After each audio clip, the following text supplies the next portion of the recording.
Welcome, welcome. Baruch atah Adonai Eloheinu melech haolam asher kitshanu b'mitzvotav v'tzivanu la'asok b'divrei Torah.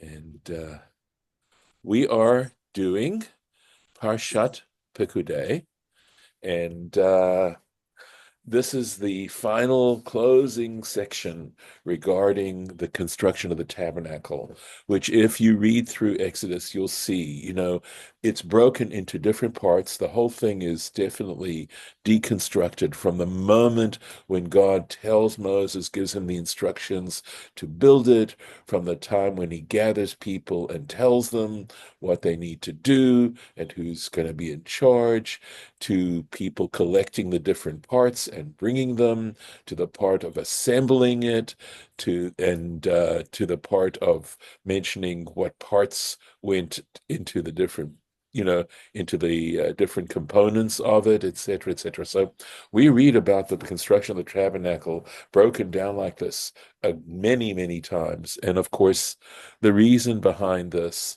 is that it is something, when you love something, when you really, really love something, you want to deconstruct it as much as possible and try to know that song that went to know, know you is to love, love, love you. There is more truth to that than maybe meets the eye. And so loving, and this sort of works the other way around in a way. To love, love, love you is to know you. And that's our relationship to this place, which is going to be a nexus point between heaven and earth, and the love of God. When it says with all your heart, with all your soul, with all your might, it isn't just using words. It is giving us instructions as to what we need to do. And of course, thank goodness I have some pictures to show you, but also ultimately, what is the real lesson behind all of this? Well, I've mentioned this. I read this in the Malbim and it blew my mind years ago. And the fact that Malbim explains how the tabernacle and this ultimately the temple was actually a model of the human body. And so that the Holy of Holies is the cranial cavity, right? The brain area. The rest of the head has to do with the rest of the Mishkan, the actual shrine itself. You had the incense altar, which represents the olfactory organs. You had the showbread table, which has to do with the digestive system, eating. You had the menorah that had to do with seeing, because it gave you light. When the high priest went into the temple, into the shrine, he had to wear a robe that had bells on the hem of it, so that he could be heard. So that had to do with auditory senses. So that has to do with that. And then, of course, outside of there is the great altar where they burnt the sacrifices, which certainly represents the digestive system. And there are probably other connections that can be made. I will also tell you that the garments of the high priest, each one of them, represents an act of atonement for various sins that human beings are capable of doing. And the idea of making it a place where God and human beings could connect. And ultimately, as I said, in showing that this is actually a human being, is saying that ideally each one of us needs to be a Mishkan. Each one of us is capable of being a place where the divine can connect to the world. And it gives us a program and a significance and a meaning to life. And these are reasons why this would be so um, desirable on the part of the Jewish people, and why the destruction of the temple, in a way, was such a tragic event. But if one understood the message of the temple and realized that human beings are capable, if they follow the Torah and they follow the prescriptions of the mitzvot, that they can also be this, then the temple never really got destroyed. So, okay, we are talking again about the actual putting together of the various component parts of the tabernacle. We're on verse 5 here, chapter 40. And here we go. V'natata et mizbach hazahav liktoret, and you shall place the gold altar for incense, lifnei aron ha'edut, before the ark of the testimony. V'samta et masach hapetach lamishkan, and you shall place the curtain for the opening of the Mishkan. So let me see what I can do to show you what we're talking about. So I believe I have the incense. There it is. So here's the incense altar. That's what it looked like. And just to give you an idea, this was supposed to be like a crown. If you can follow my cursor and see, obviously the incense was placed there, and they never put sacrifices on this altar, only incense. They burnt incense. What about the location of it? So I'm going to see what I can do here. If this will give this to me, possibly. Yes. This is the curtain that we're talking about, that we were referring to. And let me see what I can do here. So it's sort of a little not really that carefully done here, or at least this is actually a breakdown of the showbread table, which was actually on this side of the altar. This would have been west. This would have been west. Here's the Holy of Holies. You see here a curtain. And actually the showbread table, this is not this is not the golden altar. So the golden altar, the altar in which they burned the incense, would actually go in front and opposite the ark. The ark was placed back here with the pole sort of sticking towards this area, and they bumped the curtain. And the Talmud actually, or the Mishnah, describes it as sort of a woman's breasts, against her dress, bumping out slightly, and the gold altar would go right here in between. And the showbread table actually was on this side, as I may have mentioned, and the menorah would have been on this side. And that's how these were placed. Let's go on. Let's see what else I have here. Okay, let's go to the text. All right. V'natata et mizbach ha'olah lifnei petach mishkan oel moed, and you shall place the altar for the burnt offering in front of the entrance of the Mishkan, right? Oel moed, the tent of meeting, right? The tabernacle, the tent of meeting. And let's go take a look at that bronze altar. Let's see if I had, there it is. That's what it looked like. That's the bronze altar. And they actually did offer up the sacrifices here. And there was actually a ledge that you could walk on. This is a lot larger than this may look, all right? And there was also a ramp, which you could see in the other, when I showed you the Mishkan, I believe this is the one. Do you see the ramp that would go there, right? So up to the altar. That's how they did it. And this, we're going to see a better picture of it. This here that I'm circling was the laver, in which they'd wash their hands and their feet. The priests would wash their hands and their feet before they actually performed any service. So it's going back to the text. Benatata et hakior, and you shall place the laver bein ohel moed uvein hamizbeach, between the tent of meeting and the altar. Benatata shamayim, and you shall place water in it. And we'll just take a quick look at that one more time. Okay, here we are. I'll show you the laver is this here. Better sense of it, better picture of it. The laver. Okay. And its stand, they mentioned that it was on this stand. Again, the position of it, right there. You see, between the Mishkan and the altar. That's where it was placed. Again, symbolism over all of this, the idea of living lives that are pure and clean in terms of being able to sense and get close to the divine, that it has to do with our behavior and the way in which we process our thoughts, etc.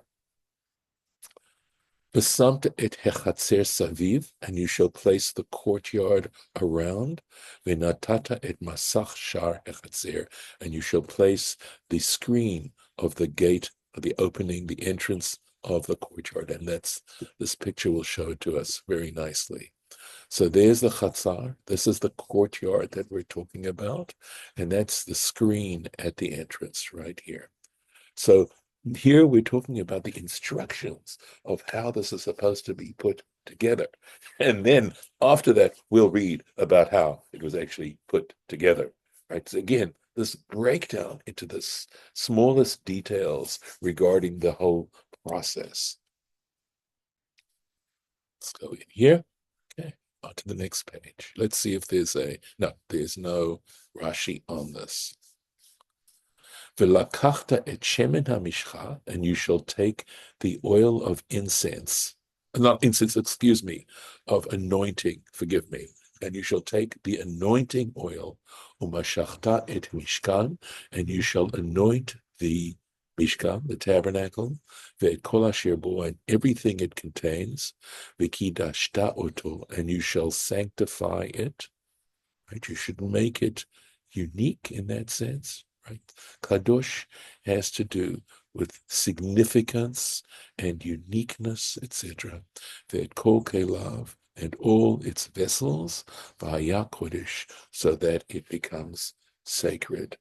In other words, that this is to be treated, and in a way, sacred also means not only different, in every sense, and so it needs to be treated in a different way. Your behavior has to be different, and we are told that we are supposed to be an am kadosh, that we're supposed to be a sanctified people, and the practices that means the word very often. If you look at the commandments, they are there. The food we can eat, the fact that we are supposed to keep Shabbat, right? These are not practices of everyone. They are unique kinds of practice. And likewise, when you went into the sanctuary, you had to be in a state of purity to go into the Mishkan itself, to bring an offering, etc. And the behavior and priests had to always be in a state of purity. And it's interesting because this is also connected with immortality.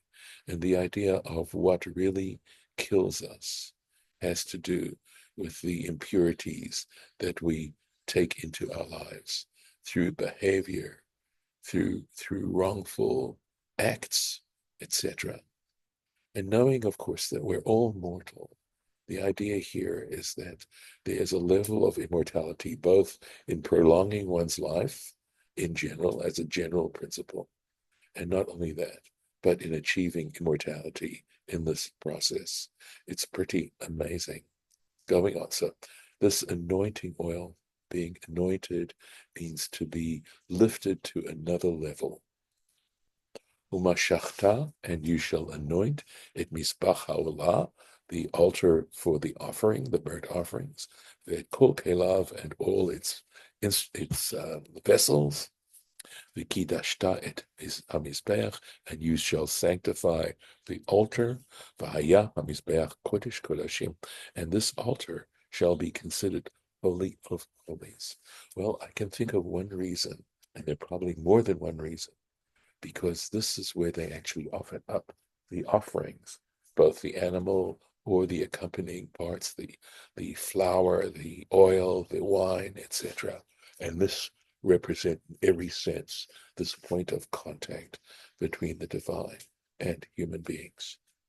And the fact is that you want, when you give a gift, if you really want that gift to be meaningful, you have to do it in a very deliberate and deliberate way, and in a way that shows how much you care. So, umashachta et hakior, you shall anoint the laver, the et kano and its base. Remember, I mentioned the base that we saw on it.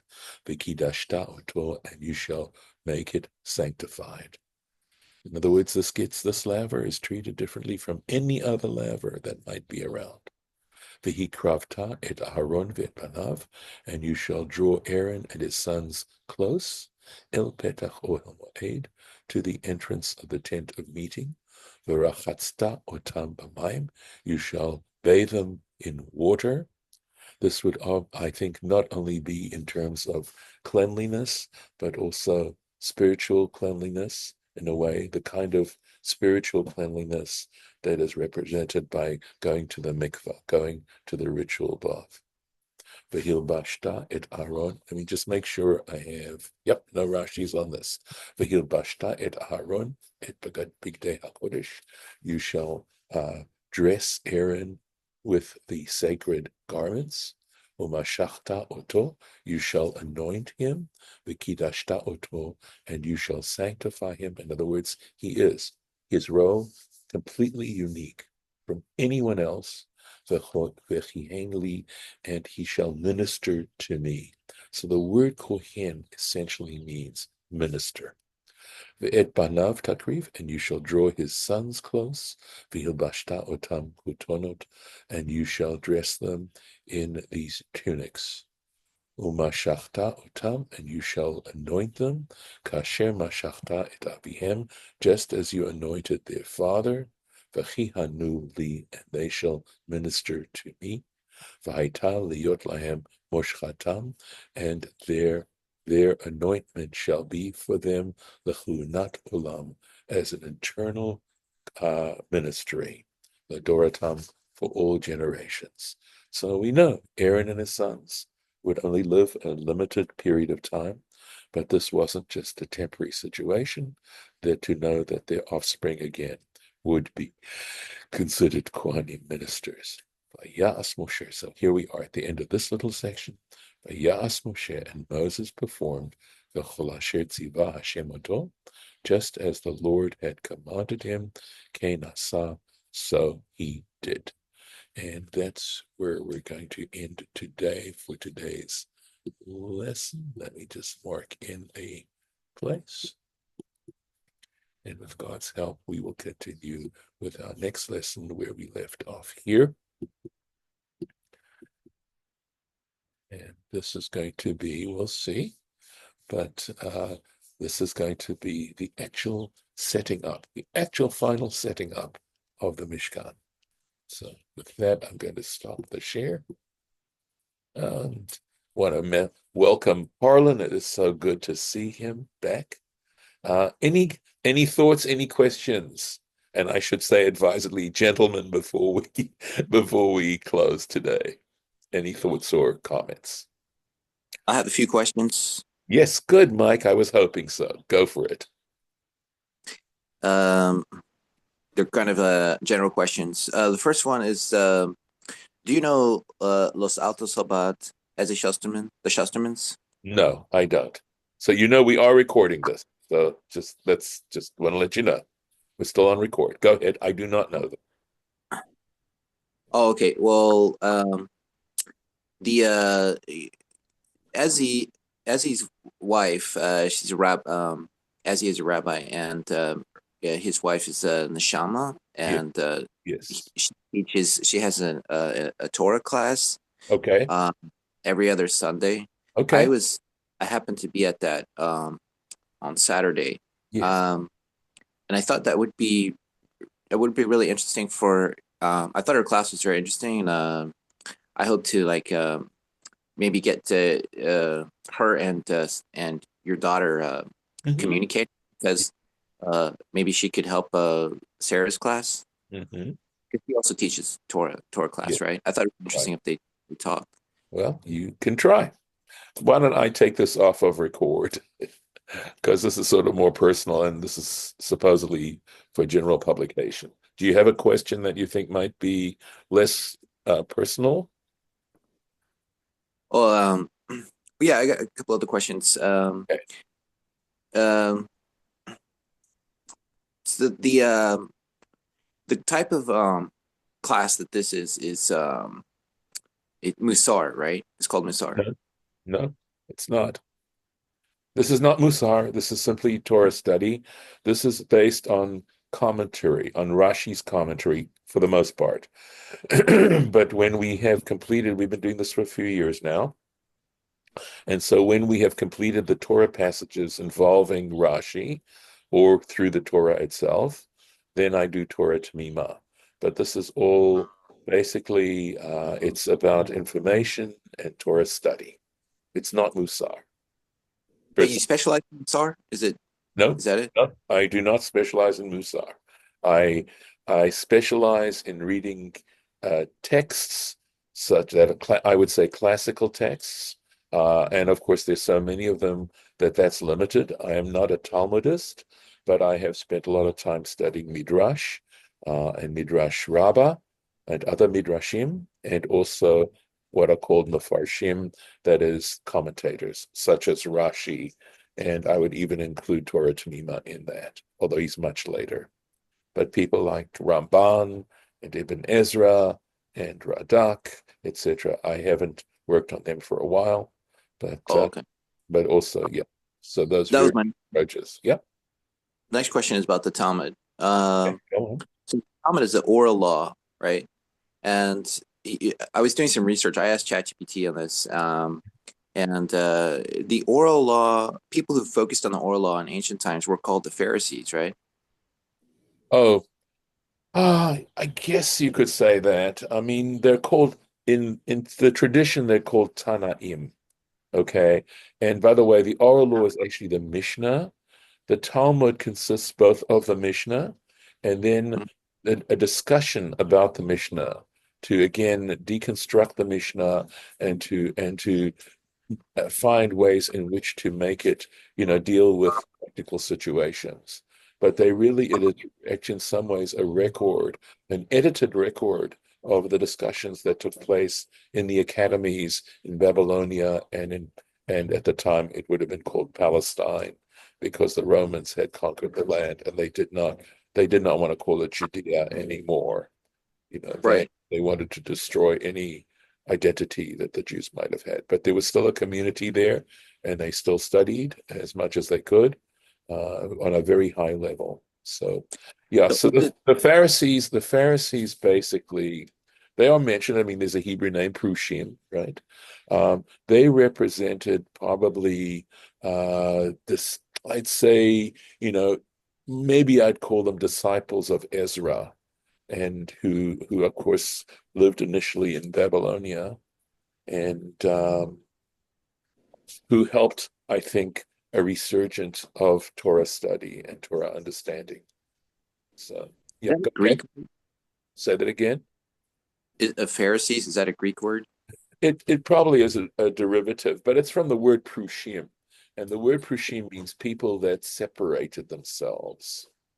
Okay, because they were very concerned about laws regarding cleanliness, spiritual purity, and sort of really led very distinguished kinds of lives, and they did not want to just give up lives that involved issues of spiritual purity and study, etc. But the early ones that are mentioned in the Mishnah, they're rabbis mentioned by name in the Mishnah, are known as Tanaim. So what ancient type of I noticed that Kolomath we focus on Talmud, a lot. Yes. So do we resemble that sect? Yes. Okay. There's no question that Judaism, as it's understood, whether it's the Sephardic tradition or the Ashkenazic tradition, is a descendant of Pharisaic, what you could call Pharisaic Judaism. No question about it. Okay. Okay, So, for okay. example, as opposed to the Karaites, who would not represent a Pharisaic tradition. I would also tell you that the Jews from Ethiopia do not seem to be aware of a Pharisaic tradition. What just seems to be like when I was doing this research, it says that there were Jews that focused on the written Torah, the Yeah. Tanakh, and then focused on Talmud, on oral Torah. Yes. And I noticed that we don't really have classes for Tanakh, but we do have it for Talmud Well, regularly. that it wouldn't stop us from doing that. Okay. I mean, Sarah's class, in a sense, is about Tanakh, and because she's looking at the Torah text. I've certainly taught classes just going through the Bible, primarily in English, just to give people a chance to, to be exposed to the material in the Bible, the biblical material. Yeah. I mean, basically, when they're talking about people who just focus on the Bible, I think they really are referring to Karaites, people who sort of try and basically there was a denial that there was an oral law. Okay, that basically it, because the rabbis had many, many, many additional rules and ideas, etc., that developed from the oral law. The oral law would still be biblical in a sense, right? I mean, it would have the application of Torah, mandated by the Torah, as opposed to uh, edicts by the rabbis who made various rules that are called rabbinic, right? But they do not carry the penalties or the heaviness, you might say, in some ways, of Torah law. So there's a distinction. But the difference between Torah law and oral law has nothing to do with its applicability or its authority. Both are just as authoritative. We cannot confuse oral law with rabbinic law. Oral law, nevertheless, is derived in a logical way from written law, from the laws that are actually written in the Torah. But they have You, the same accountability, etc. the people that practiced the written law only and not the oral law were more strict, right? No, I wouldn't say that. I wouldn't say that at all. No, not at all. I thought you just said that.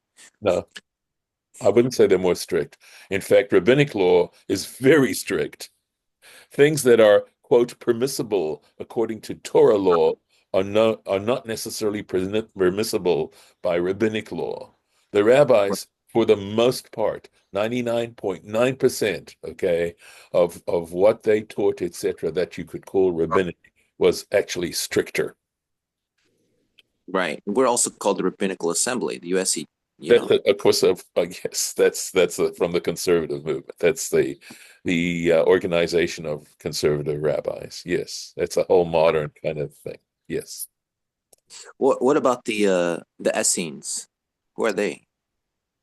that's a very good question. They were, I've never studied it. It's not something that's of interest for me personally, but they were a sect during the Roman times when Rome occupied the land of Israel, and I think, if I'm not mistaken, they actually were such a sect. They were so strict in terms of their own personal behavior, that basically, if I'm not mistaken, they actually set up communities that were away from the general population.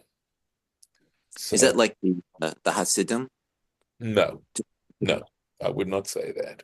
No, the Hasidim were first of all, okay, the Hasidim, when we desperately talk about Hasidim now, came from Eastern Europe, right? They were basically disciples of the Baal Shem Tov, and we're talking about maybe 1700s, that late, the Hasidic movement of today. There are references in the Talmud to early Hasidim, nothing to do with what we're talking about here. These are people whose level of piety was extraordinary, and that's what they're talking about. Because not everybody's capable of levels of piety that these people had. So, for example, it mentions that before they prayed, and of course, according to law, we're supposed to pray 3 times a day, that these people used to gather for at least an hour before just to get themselves ready and prepared so that when they actually prayed the Amidah, the 18 benedictions, they were spiritually more prepared so that they'd go to that. But that's not a mitzvah as such, in other words, in the sense that you must do it in order to fulfill an obligation. Yeah. Okay. So I am going to stop the recording here.